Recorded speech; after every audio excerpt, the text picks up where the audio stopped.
Greetings from Tokyo, my dear friends. This is Daisuke, and I very much hope that this video finds you well and in very good spirits wherever you are in the world. And today, if you don't mind, I would very much like to continue on with our journey, our discussions, our discoveries, and our explorations with respect to the recent releases made by the Criterion Collection during this year of 2022. And that brings us to that title, which has been designated by Criterion under this new release at spy number 1149. It is a film that is described as being from the year 2004, and the filmmakers are Sean Baker and Shih-Ching Tsou. And the name of the work is Takeout.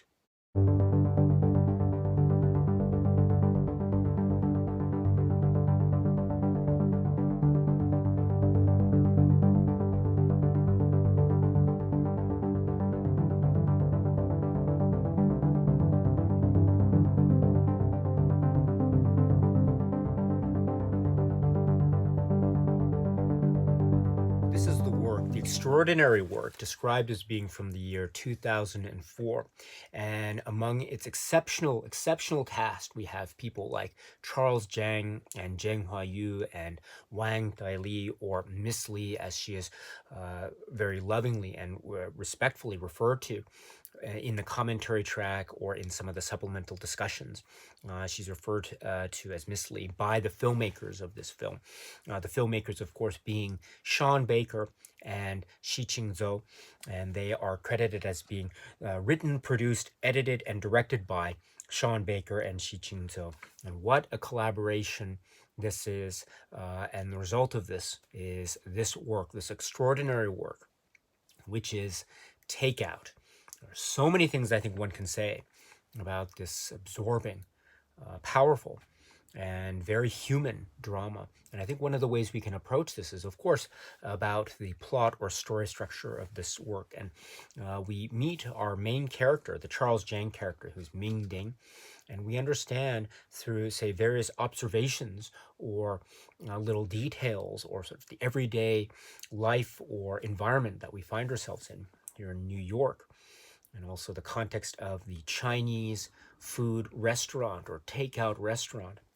We understand that Ming Ding, the Charles Zhang character, is an undocumented immigrant who's come from overseas to the United States.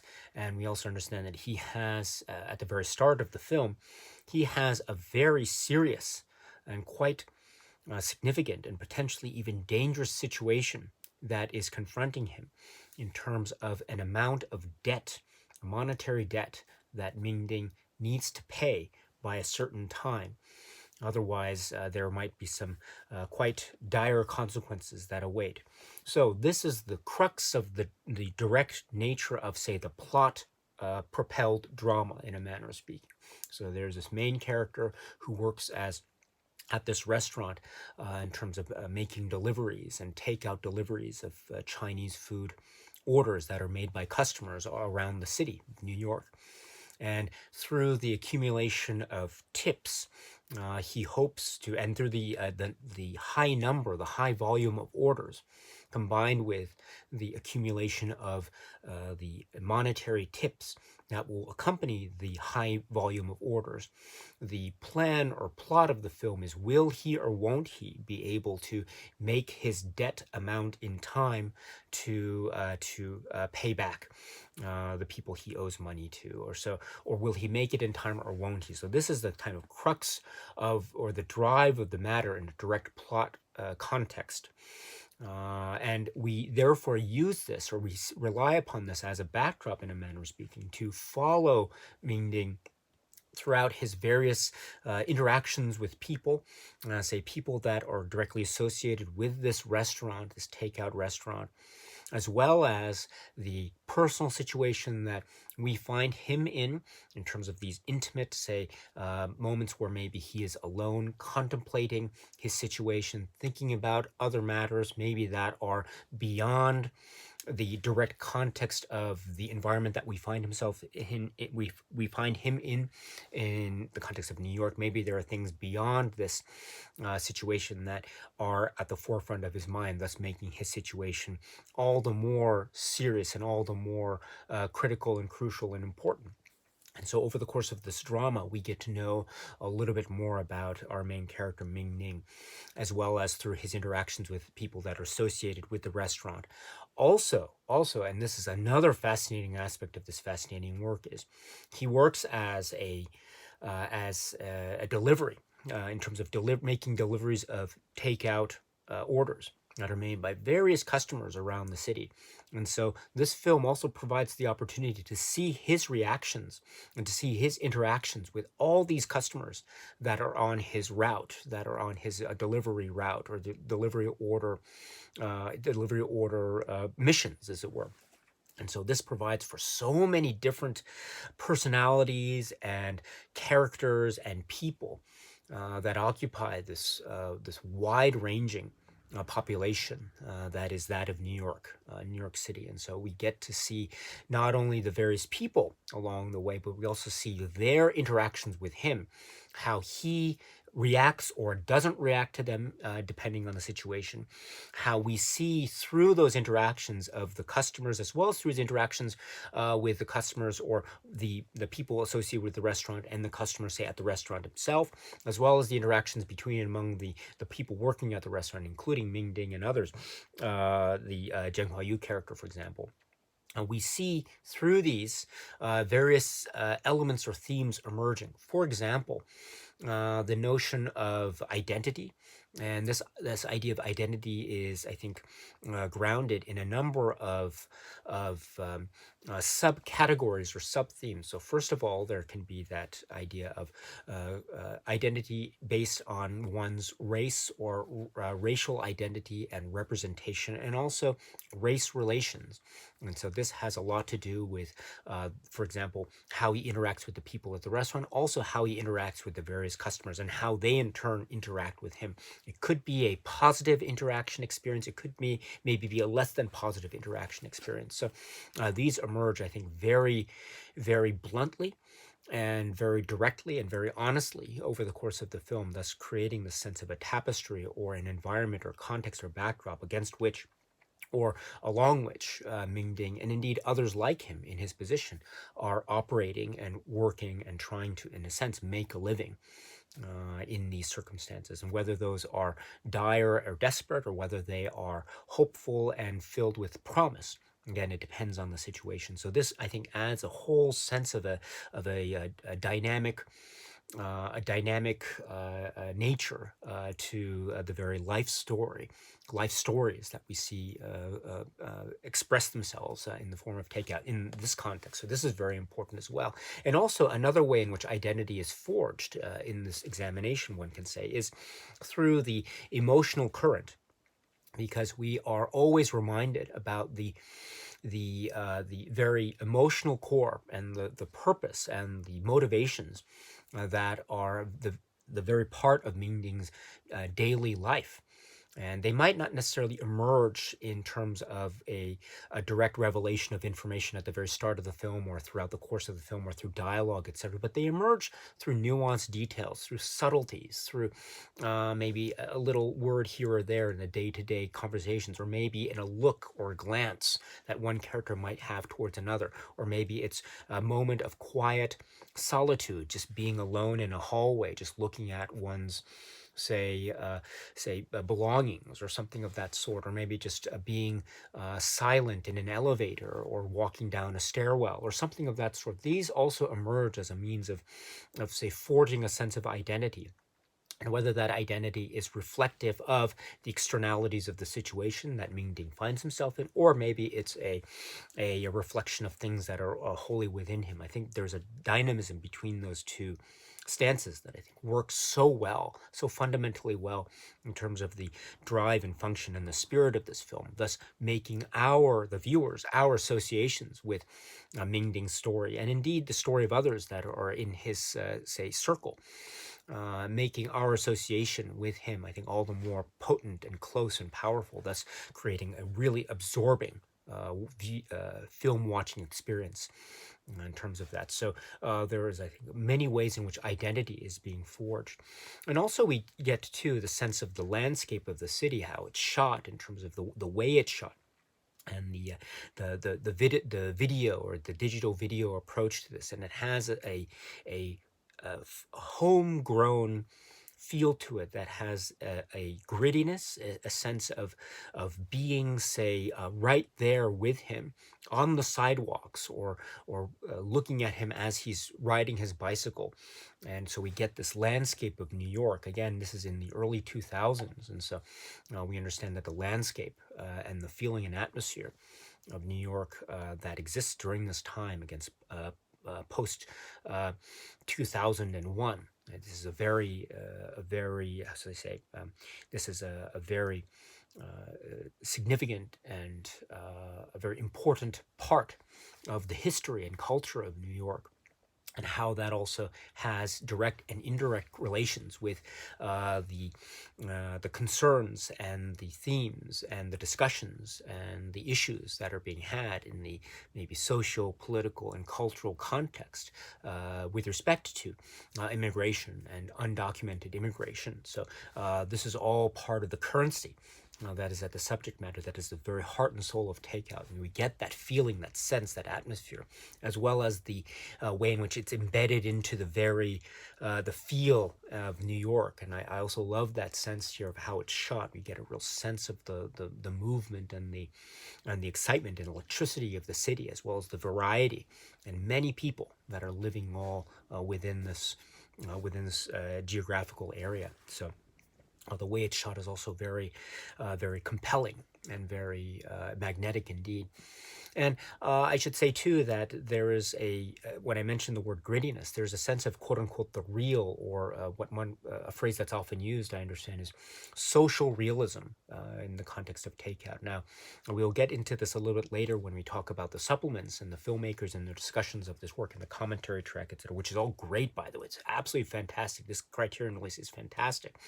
But we can mention here very briefly that there's a way in which this film, I think, in a very clever way, operates in between or among various different, say, realms or levels. So one of which can be said to be the idea of social realism, and what I've tried to touch upon just now, which is the way in which this film is touching upon current issues with a currency, and with a sense of a type of maybe purpose or drive, or a sense of showing us the psychological and the emotional impact that has to do with these social, political, and cultural points of, say, of issue and of concern, and of indicating a sense of what kinds of issues are being dealt with respect to race and racial identity, with respect to immigration, with respect to a sense of the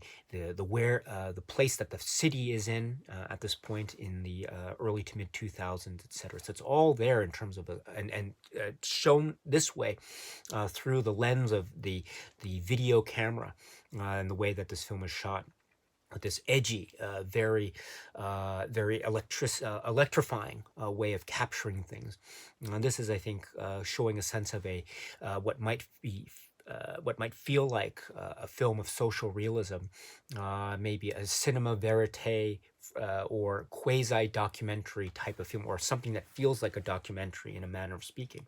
However, we should also keep in mind, too, that this is a work that is a story that's being constructed, with actors playing specified roles. For instance, Charles Zhang is playing Ming Ding, and we will find out that when we get to some of his discussions in the supplements, there is a very interesting way in which he approaches his role, as well as the way in which other actors approach their role. So this is a constructed story in that way. So it is a drama, which is in that way a fiction drama, a fiction story, a fiction work that is using elements of what one might call social realism in a way to heighten its drama, as well as to call attention to the fact that it is touching upon sort of actual issues of the day.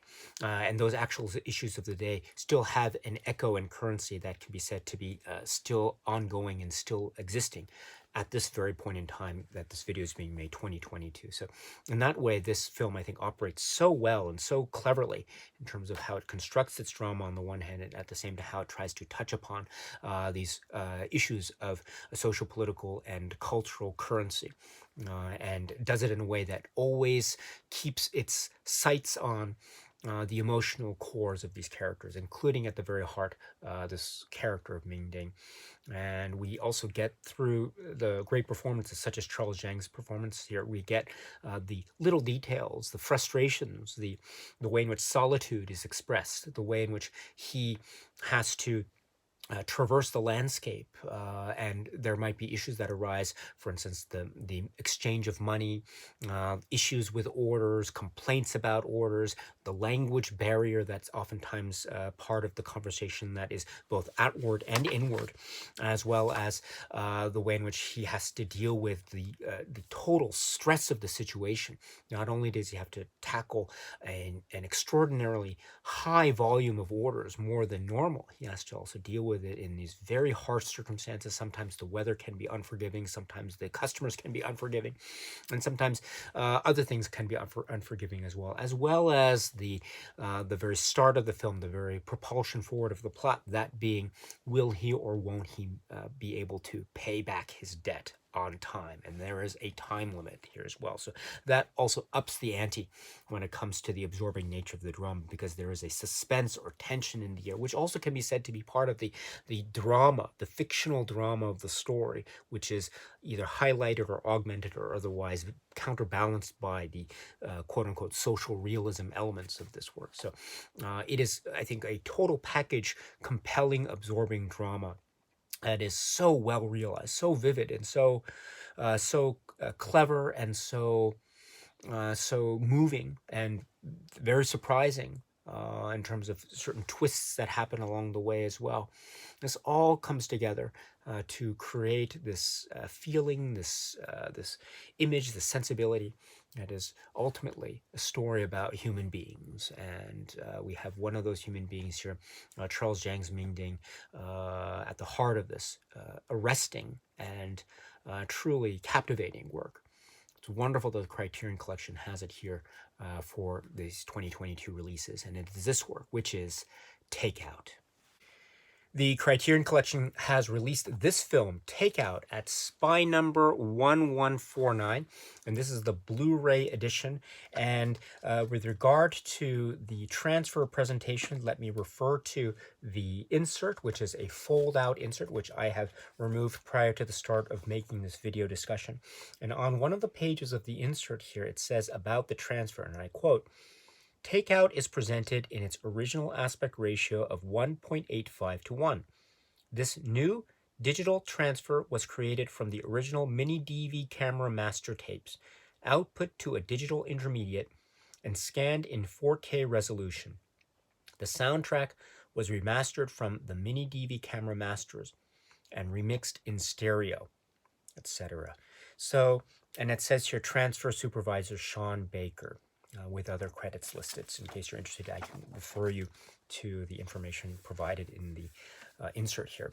Now, this work, again, in terms of its digital video format and the way it's shot, I mean, it has that gritty nature to it. And so, but I also understand too that based on some of the comments that are made by, for example, Sean Baker, in one of the supplements, which we'll get to momentarily, he does talk about how this restoration was a wonderful opportunity for the filmmakers to really make this presentation the way that, again, according to his words, the way that they had hoped it would be ultimately. And he does speak about some details about the nature in which it was put together upon its initial release, and how it's a great thing from his perspective that the Criterion Collection is releasing it in this way. And so I must say that the way in which this film, looks and feels and sounds upon watching this on the Criterion Blu-ray,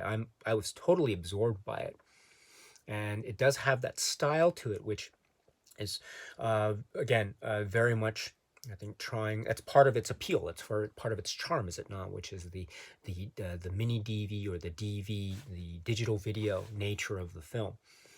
And so that is, I think, captured, and it's preserved with the fullest and most robust amount of integrity, I would say, when watching this. And so I am very, very pleased with this presentation. I feel like it is so absorbing, so of the moment. And I think that has a lot to do with how it looks and feels and sounds when presented here with this Criterion release. So this is the presentation for this new Blu-ray, which is for takeout. And then now I spoke a little bit about supplements, so now let's go into a discussion of the supplements themselves. There are quite a number of very interesting supplements here. So what are they? So the first of such supplements can be said to be the commentary track. There is a commentary track which is described as being from the year 2006, and this is with Sean Baker and Shih-Ching Tsou and Charles Zhang, and they are together in a room. And this is a important detail because, in fact, one of the really fascinating and charming aspects of this commentary track, and specifically how the commentary track was recorded, was during the course of the commentary track, you'll note that there are some noises from the outside streets, maybe noises from the traffic outside, or other details like that that emerge during the commentary track. And so sometimes you'll have the participants of the commentary track make reference to that, and so they'll have to try to fix the situation accordingly. So I love how that shows a real homemade organic quality to the commentary track, which is mirroring perfectly the homemade organic quality of how Takeout itself was put together and made and produced. So I love that, and it has a very natural and a direct and intimate feel about it, which I appreciate very much. And that is one of the great strengths of the commentary track, in my view. It has many strengths. Another such strength can be said is the actual content themselves. And so they're talking about, for example, the shooting in actual locations, and maybe the way in which the equipment was relied upon, and the digital video equipment themselves, and the, relatively speaking, compact nature of it. I mean, it's still quite significant equipment, I understand that, but maybe relative to, say, maybe other shooting options. I mean, this also afforded them the opportunity to shoot in a way that could take advantage of actual locations, and also take advantage of the actual situations that emerge, trying to adapt to the day-to-day situations of, say, the restaurant environment and the staff, and also trying to deal with customers. Sometimes there might have been actual customers as well, and so this was a means by which the filmmakers were able to get a sense of the environment, get a sense of the atmosphere, and also maybe get some footage, whether it be test footage or maybe some footage that could be used. I think Sean Baker or Shin-Chi-So mentions it as a type of B-roll. And my understanding, therefore, is that some of the footage that was captured during their early attempts at trying to see what the camera would, the operation would be like in the context of actual locations, they were able, I think, to take advantage of that situation by also, where possible, shooting some footage that could have been then applied into the final film product itself. So it has that wonderful way in which I think the word hybrid is used in the commentary track, that way in which this is a fiction film, but also it has the sense of a documentary.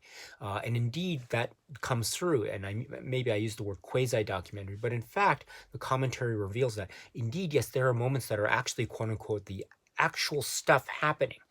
And so in that manner, one can say it has very much embedded into the spirit of the work the sense of the documentary, or the philosophy of the documentary, or indeed the activity or operation of the documentary, while also telling its story about this drama that is unfolding with regard to Ming Ding and others. So really fascinating stuff in terms of the way in which it was assembled and put together.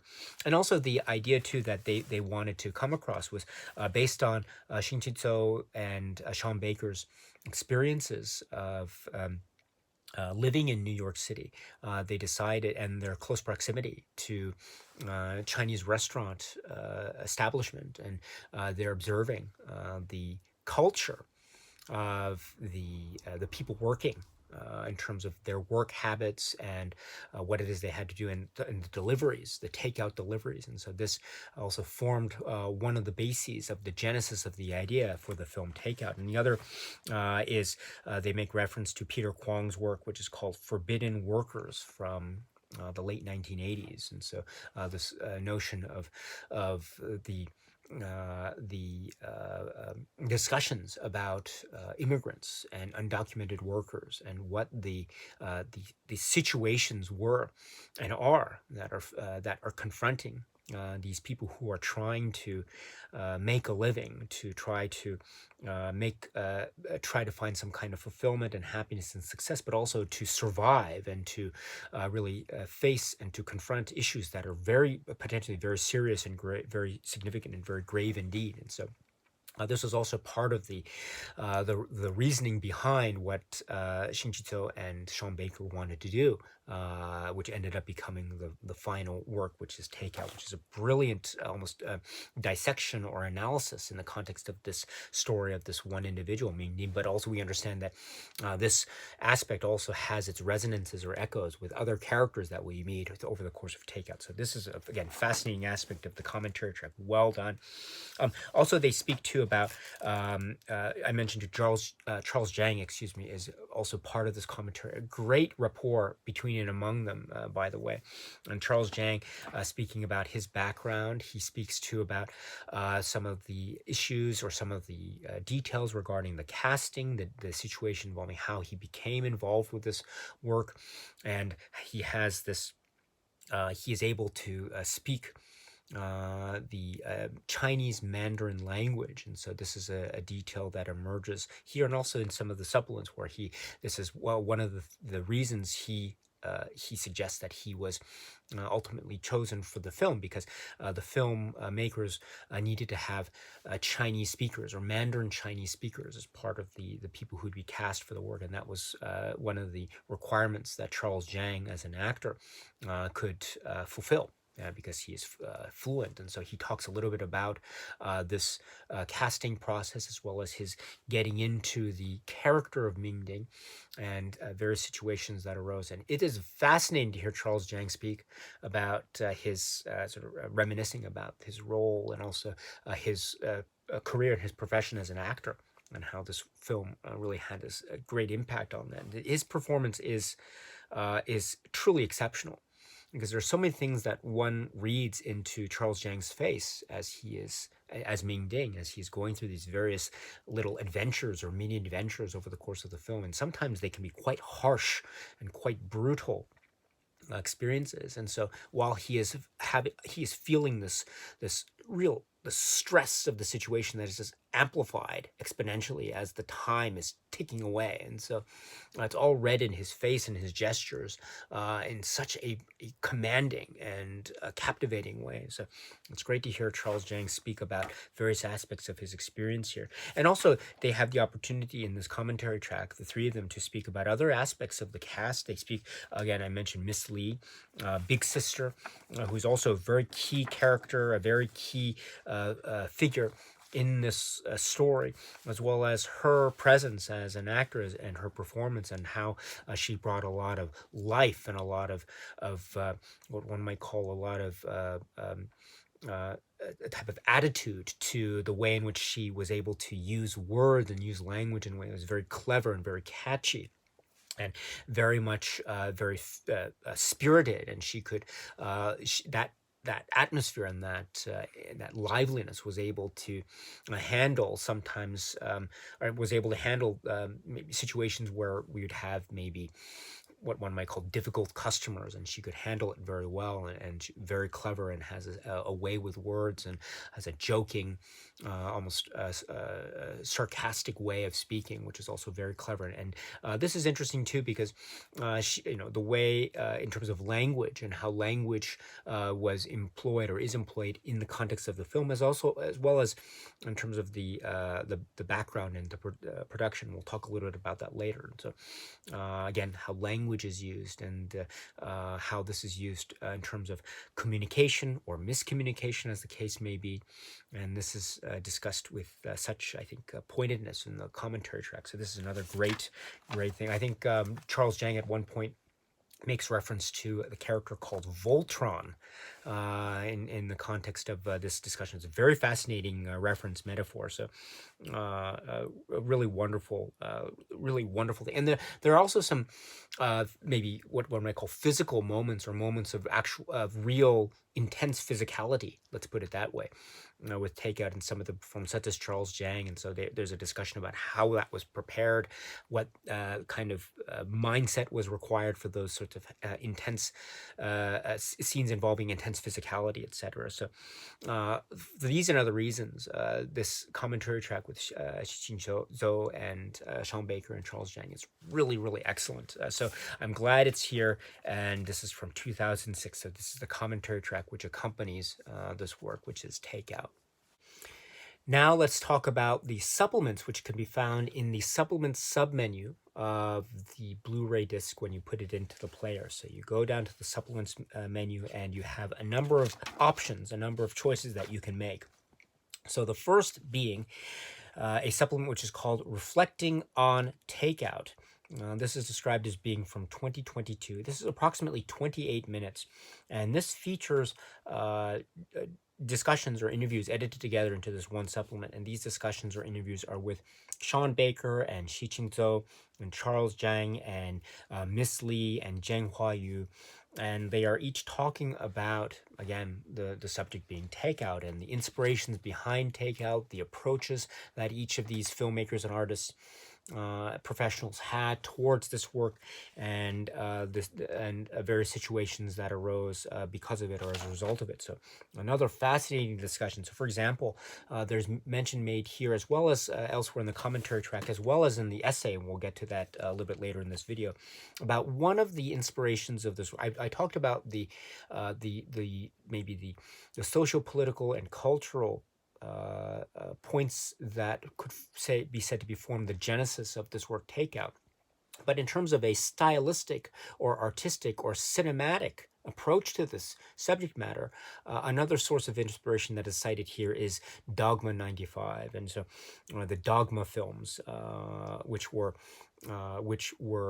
very much, which are part of the cinematic climate, of course, and in particular, for example, during the 90s. And so we had the films that are mentioned here, like Celebration, like The Idiots. And when one hears this discussion, one can see this type of inspiration in terms of the way that the subject matter is chosen for takeout and how that subject matter is presented in terms of a cinematic style, or the use of the digital video, and the way in which it's trying to maybe capture a sense of the quote-unquote real or the social realism of the moment in the context of the story of Ming Ding and others. So this citing as an inspirational source, Dogma 95, is very fascinating, and it adds to the discussion as well.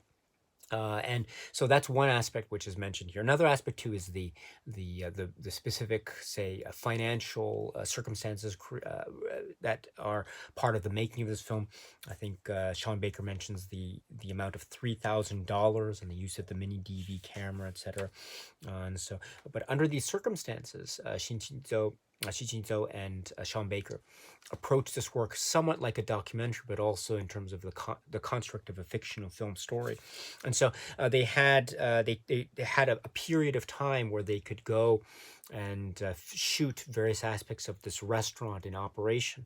And again, as mentioned earlier in the commentary track discussion, for instance, Shih-Ching Tsou and Sean Baker mentioned here that they use this opportunity to shoot like a documentary, but also be able to hear the stories of the various, say, maybe the customers and also the people who work at this restaurant establishment, which then formed more of the direct bases and inspirations for what ended up being the story of Takeout. So this is very important in terms of the development of the story, as well as being able to shoot what Sean Baker calls the B-roll footage, some of the B-roll footage that could then be integrated into the film itself. So it served many functions, and so there's a type of practical approach that is echoed in the comments of Shih-Ching Tsou and Sean Baker.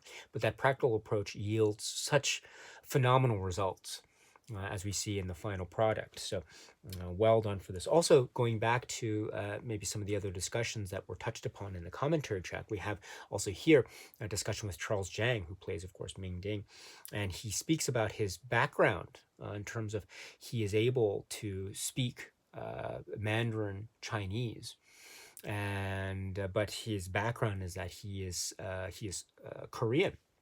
And he also makes a point to say maybe he speaks he speaks English in his conversations here, and he actually himself makes a point that maybe people are surprised that he is speaking English. And he says a comment like that as well in the commentary track, and I think that is maybe a comment that he's making, which is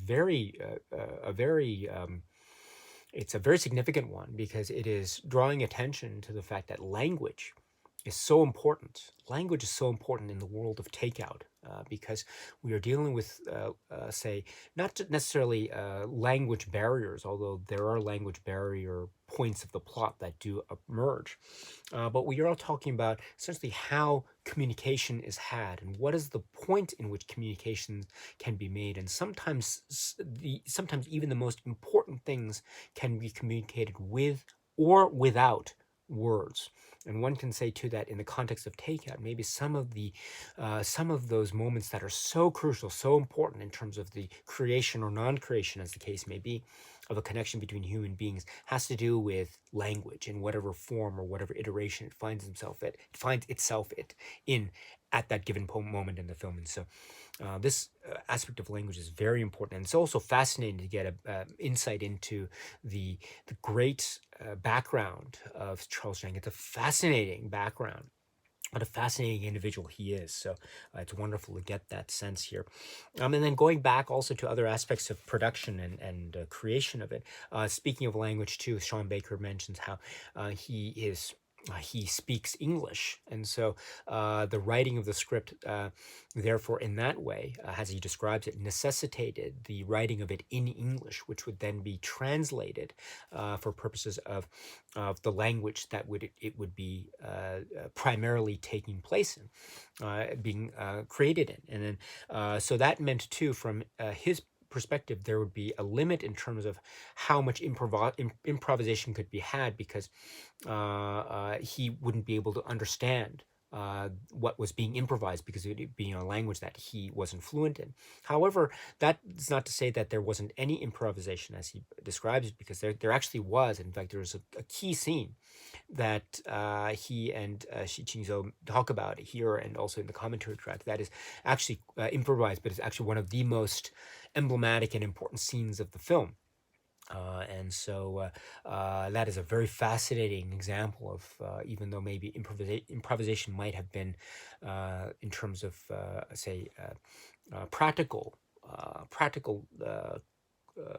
reasoning, it might have been limited. Still, there was room for it, and so it's a remarkable thing. Again, it also shows the flexibility and the spontaneity, the brilliant artistic spontaneity of all the participants and actors and artists involved. Shih-Ching Tsou, and also Ming Ding, and also Zheng Huayu, and also Miss Li as well. There's also mentioning, in fact, I mentioned earlier about how Miss Li, as big sister, is using these very clever turns of phrase sometimes that are maybe not able to be caught by people who can't speak language. For instance, I can't catch those clever turns of phrase because I don't speak the language, unfortunately. But I hear, for instance, how Shih-Ching Tsou describes it, or how Charles Zhang describes it, or how Zheng Huayu describes it in some of these discussions, and I understand that yes, there is this type of cleverness of the wordplay and language that's going on, in particular in terms of Miss Lee's dialogue. So while I don't understand the language directly, that makes it this type of discussion for me, also for the commentary track, all the more important. So I'm able, maybe if I don't understand it directly, I can at least hopefully get a little bit of a sense of the dynamic that's going on. And so it's very, very helpful indeed in that way. And then also too, talking about how this film was cast and the casting process. Again, the very interesting details and circumstances involving the production itself, the way in which the customers were cast, because the customer pool, the people that are playing the customers, this is also very important. And sometimes we get a sense of the individual or the idiosyncratic, some might say even quirky aspects of some of the characters that we meet along the way. And sometimes this was maybe an acted performance, but other times there might have been instances where there was actual real life details that were used or relied upon in creating those characters. And so these details emerge as well, both here in the commentary track. So well done indeed.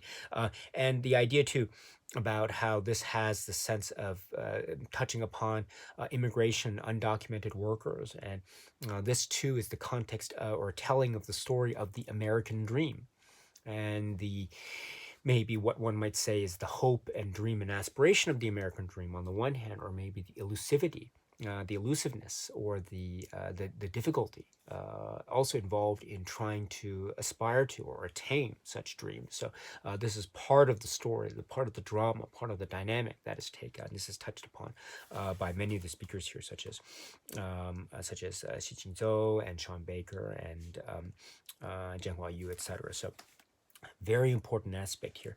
And then also there's a discussion, as I mentioned earlier, about how this Criterion release and the occasion of the restoration was also a great opportunity to release or restore or present this work in a way that is also, in Sean Baker's discussion of it, one can say maybe updating it somewhat, but also preserving the feel and look of it, the authentic look and feel of it, the authenticity of the moment as it was shot during the early 2000s. So this is all in all a brilliant supplement. So I strongly encourage you to check it out if you haven't already. Once again, this is called Reflecting on Takeout from 2022, approximately 28 minutes. And that's not all, because then we have another making of documentary of sorts. This is called The Making of Takeout. This is described as being from 2006. This is approximately 17 minutes. And so we have a number of people that are also featured here in this making of Takeout. Again, very fascinating. So we have among the people that are mentioned here, we have Jeff Huang and Justin Wan and Zhenghua Yu, and also Miss Lee, and also Shih-Ching Tsou and Sean Baker and others. And so we have, again, more details, more discussion about the conception and the genesis of the work, as well as the casting call and the Craigslist aspect of the casting, and also trying to capture a sense of social realism. Also the story that is given by Shih-Ching Tsou and Sean Baker is when they were living above a Chinese restaurant, and this is referred to elsewhere as well, how that formed the opportunity for them to observe this world, these lives during these particular moments, and that also formed one of the bases for what ended up becoming the story Takeout. And also the idea to, again, language is mentioned here as well. There's mentioning of Mandarin language. There's also mentioning of Cantonese language as well. So this is very important, as well as the English language that's used in certain parts of the work. And then as well, the mentioning of inspirations, cinematic inspirations. I mentioned Dogma 95 before. Here that are mentioned are the brothers Dardenne, the Dardenne brothers, also Jean Cassavetes, as mentioned. Shirley Clark is mentioned as well. So these cinematic, say, links, or the cinematic, maybe a spiritual connection, one might say, I think really point to, again, the sense of trying to capture something that can be said to be organic and authentic, and that whatever that means in the context of the work. I think that's one of the great aspects of engaging with these works of these various filmmakers, including that of Shih-Ching Tsou and Sean Baker, which is here Takeout. So that sense of the authentic and organic being captured in the moments that are making up, comprising Takeout is fascinating here. So great stuff in terms of another aspect of making of Takeout. So please check this out if you can. Making of Takeout. This is from 2006, so it's not a Criterion specific produced supplement from 2022, of course, but still, it's great to have. It's really great to have, and it's forms a great complement or supplement to those that we've already encountered so far in this release. So please check this out if you can. Approximately 17 minutes. And that's not all, because next up on the supplements list, we have a section for deleted scenes. It's totaling, I understand, overall 6 minutes. We have a number of scenes here. So one is describing the opening. There's a slight alternative take on the film opening, which is also very interesting. We also see this reflected in some parts of the rehearsal footage or the casting or audition footage that we see throughout some of the other supplements. So we get a sense of it also in this deleted scene portion. Another deleted scene is described as teenagers in the restaurant. And so there are some scenes involving customers actually at the restaurant establishment itself. And there's one such scene involving a group of teenagers that are talking and conversing at one of the tables, or at a number of the tables in that in the establishment. So there's more of it. We see a little bit of it in the film. But we see some maybe extension of it or some expansion of it, or an alternative viewpoint of it in this deleted scene section. This is also very fascinating. And also there's another scene involving a bicycle. And so we see, of course, Ming Ding's bicycle being itself a very important character in a way of the film Take Up. But here we have a scene that is relevant to him and his bicycle and something that happens to it. So please check out these deleted scenes as well. They're very fascinating, and again adding a sense of the world that is being depicted here. Takeout. So please check it out. Again, approximately 6 minutes. And then we have what is referred to as the Charles Zhang screen test. Again, Charles Zhang, he is the actor playing what we could say to be our main character, Ming Ding. And this is his screen test, which they mention it too, or there's some mentioning of it elsewhere in the supplements, how sometimes the screen tests or the auditions took place, not necessarily in enclosed studios, but actually out in the street, out on the sidewalk. And so here is, I think, one of such example in terms of the screen test. And so it's a great brief indication, again, of the brilliance of Charles Zhang's performance. So please check this out if you can as well. This is approximately a minute, a little bit less than 2 minutes. So please check it out if you can. And then last but not least, we have the trailer that is included for the supplement. So you can check out the trailer for this. And I understand that it had quite a significant degree of cinematic critical buzz in the air when it was released in the various forms that it was upon during the 2000s. So it's great to get a sense of that when you watch the trailer. So that is the sense of what we can find in the supplements for this great package from Criterion for Takeout. And then if we go to the Criterion release itself here, so we have a number of things we can talk about. So let's say the production credits here. So the art is art director Sarah Habibi, Eric Skillman, designer Julian Alexander. And so I like this design. I like this sense of the use of the photographs and the close-ups to portray the feeling of it. Again, it's this idea of the balance between social realism and the fiction drama, the narrative fiction drama. So we have this, excuse me, let me just adjust that there. So there we have the inside there. This compartment, of course, would house the fold out, but I've removed that as well. But the fold out is right here. This is the fold out insert. It is a fold out insert. I'm not a fan. I much rather prefer to see the staple booklet, but I'm okay with this because of the way in which the photographs are portrayed here in this collage way. It's very much also something that we will see when you put the disc into the player and you get to the menu itself. I like that reflection. Again, the use of the quote-unquote the organic or the authentic in order to present the essence of what this film is, which is takeout. And you actually get that here in this way in which the photo montage element is employed here. Very, very well done. And then another thing too, which I really love about this fold out, is the essay that's included. It's called Off the Books by J.J. Murphy. And this is a really great essay. I mean, they're always great. This is fantastic. It's supplementing what we have already heard in a lot of the details about how this film came about. We heard about that in the commentary track. We heard about it in the supplements, but it also adds certain details that weren't mentioned.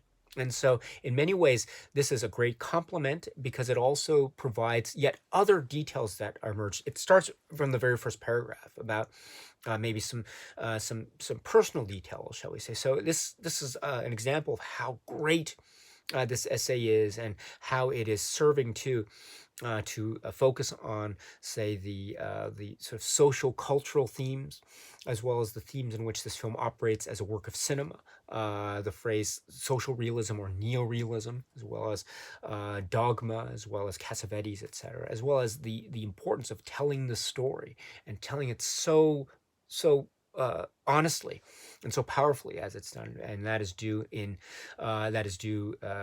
to many people's artistic contributions, including, of course, those of Sean Baker and Shih-Ching Tsou. So this essay by J.J. Murphy, Off the Books, is brilliant, really, really brilliant. I can't emphasize enough just how much I think this essay is fantastic. So please check out the essay if you can. My strong suggestion, of course, is watch the film first, and then you can check out the great essay by J.J. Murphy, again called Off the Books. So that is, let me then now take that opportunity to conclude this conversation about the Criterion release of Takeout. I'm floored by this film. I think it's a work of great power. It is very touching. It's very moving. It's also very startling, and it's also so engaging. And due to many of the reasons that I tried to discuss today, and then ultimately due to the pointed drama, the pointed humanity that is so much the lifeblood of this work. Takeout. It is such a great release, and so if you haven't seen it already, my dear friends, I strongly recommend this. So please check it out if you can. This is the work Takeout. All right, my dear friends, so that's it for now. And so until we meet again, please be happy and healthy and well, and please keep on watching a lot of great movies, including Takeout. So until the next video, my dear friends, thank you and cheers.